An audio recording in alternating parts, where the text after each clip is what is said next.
We are sitting here on the banks of Sri Radha-kunda and Shyam-kunda, which according to the Gaudiya Vaishnavacharyas, which according to the Vedic Shastras, is considered to be the topmost place in all of Vrajabhumi, in all of the sacred 12 forests of Vrindavan, and in all of the transcendental spiritual world, Vaikuntha worlds, going up to Goloka Vrindavan, this Sri Radha-kunda and Shyama-kunda, they reign supreme. So, what is the glory of Radha-kunda?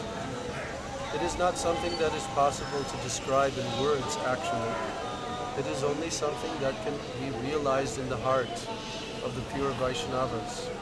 Because within their heart, they are worshipping the lotus feet of Sri Radha and Krishna perpetually, as they are engaging in their divine pastimes in Sri Vrindavan and coming here to this place in the midday pastimes, Madhyan Leela. Oh, they are very immersed in their Leelas here. They completely forget everything. So the Gaudiya Vaishnavacharyas like Srila Raghunath Goswami, like Srila Sanatana Goswami, Rupa Goswami, they all came here. They performed their pastimes here. And they worshipped Sri Radha and Krishna on the banks of Radha-kunda. We're actually sitting just across from the sitting place of Srila Raghunath Goswami, who 500 years ago sat here on the banks of Radha-kunda, even before it was renovated and it was made like we see it today. Here we see now that there is a very beautiful square-shaped kunda, and Shyama-kunda is also there with very beautiful bathing ghats. But in former times it was just in the middle of forest. Very beautiful kunjas were surrounding this place. During the time of Sri Radha and Krishna, this kunda was actually manifested by Sri Radha and Krishna themselves. There is a very wonderful story that describes the manifestation of Sri Radha-kunda. One day, there was a very powerful demon named Aristasura, who was in the shape of a bull. And Aristasura came here to Braj wanting to kill Krishna. Throughout Krishna's pastimes in Braj, there were so many demons who came, sent by the evil king Kamsa to kill Krishna. So this demon in the shape of a bull, very gigantic, huge bull, it was coming here and terrorizing all of Vrajabhumi. So that demon was killed by Krishna, who very powerfully killed that demon. So then, that demon,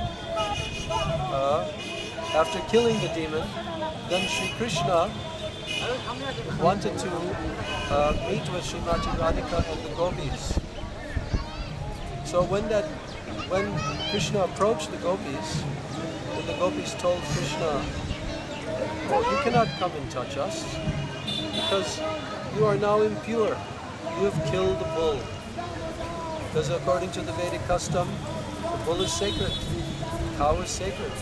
Anyone who kills the bull or cow is engaging in very heavy, sinful activity.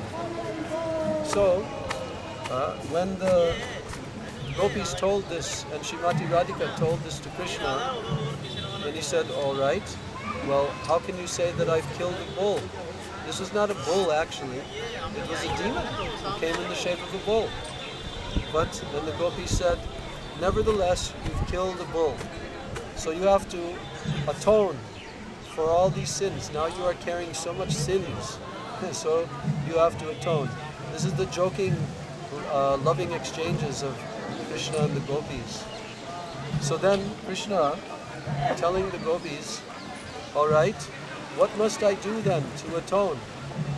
And the gopis told him, The only way that you can become purified from such sinful activity is by bathing in all the holy places, all the holy tirthas throughout the whole universe. Okay, so then Shri Krishna agreed, all right. And Krishna took the heel of his foot and he pushed it into the ground, making an indentation. Then at that time Krishna called all the sacred rivers and all the holy places from throughout the whole universe. And he called them and they all appeared there in their personified forms with folded palms. And they begged Krishna, oh, how may we serve you, our dear Lord? Then Shri Krishna said, I want that you will enter into this kunda here. So now immediately all the sacred rivers, they all became water and they all entered into what became known as Shyama Kunda, the very kunda of Shri Krishna himself. And then after entering, they began to offer so many prayers to Shri Krishna. Then Shri Krishna took bath in the waters of this Shyama Kunda. Then he approached the gopis once again, he approached Srimati Radhika, and then the gopis, Srimati Radhika did not like that Krishna was boasting so much, that now he had achieved his purification. So, and also he was boasting that he had made such a kunda. But then the gopis said, we will make our own kunda. Srimati Radhika instructed the gopis that they should all take their bangles and break them, and then they should dig with their bangles. So thousands of gopis began digging, and they dug out a huge place. And now, to fill it with water, Shri Krishna offered that you can take water from my kunda. And Srimati Radhika said, no, we will do it ourselves. So then they made lines, and they formed lines going all the way to Manasi Ganga, so many miles away. And then they began carrying water from Manasi Ganga in pots on their heads. But then it was somewhat troublesome for the gopis. So then, at that time, Shri Krishna begged Srimati Radhika that please accept this water from my kunda. And he instructed all of the sacred rivers that they should enter within her kunda. So now they came and fell at the feet of Srimati Radhika, begging her for permission to enter within her kunda, and they offered so many prayers to her and appeased her in this way. Then at that time, Sri Radha-kunda became filled with waters from Shyama Kunda. So in this way, Radha and Krishna, they actually created Shyama Kund and Radha-kund. And it is considered that Shyama Kund and Radha-kund are non-different than Radha and Krishna themselves. In the Vedas it is told, Yata Radha Priya Vishnos Tasya Kundam Priyam Tata Sarva Gopishu Saivaika Vishnur Atyanta Vallabha.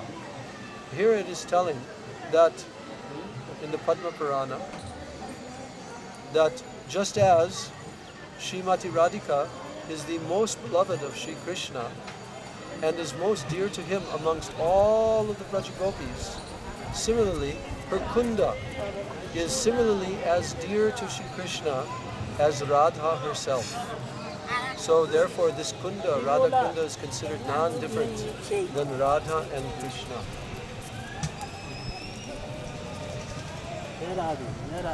So we are sitting here by very great fortune on the banks of Radha-kunda, which was excavated 500 years ago by Srila Rupa Goswami in the shape that you see it here today. Pilgrims are coming from all over the world to take bath here at Radha-kunda and Shyama-kunda and worship Radha and Krishna. But we should understand that this is a transcendental place. We are only seeing with our mundane eyes the shapes of water and bricks and buildings. But actually Radha-kund is a Chintamani Dham, and Radha-kund is filled with transcendental gemstones in all directions. And it has beautiful forest groves and kunjas surrounding Radha-kunda. All the Ashtasakis, they have their kundas here, their kunjas. And Radha and Krishna perform pastimes in all of their kunjas. All of the Astaka Sakas, the cowherd boys, they also have 8 kundas surrounding Radha-kunda, circular. And they have offered all these kunjas for the service of Srimati Radhika. So it is very rare to come to Radha-kunda. Rupa Goswami says, this is in the Upadeshamrita, that only the most intelligent persons, they will worship Radha-kunda and they will aspire to bathe in the waters of Radha-kunda. But this bathing is not material. We can take the water on our heads of this Radha-kunda and worship Radha-kunda in this way. But when we have pure love and affection for Radha and Krishna, and we have pure bhakti in our hearts for Radha and Krishna, then and only then will we be able to actually take bath in Radha-kunda in our transcendental spiritual form. And at that time, when we can take a prakrita snan, that means divine transcendental bathing, when we can do that in our aprakrita deha, in our transcendental form, then and only then can we attain this prem, seva, to the service of Sri Radha and Krishna on the banks of Radha-kunda. So this is our desire that our Guru Varga, they will bless us, they will mercifully bestow upon us one day the qualifications to properly worship Sri Radha and Krishna and their eternal pastimes in the association of their Vrajabhumi on the banks of Sri Radha. Hare Krishna. Jai Jai Sri Radha. Hare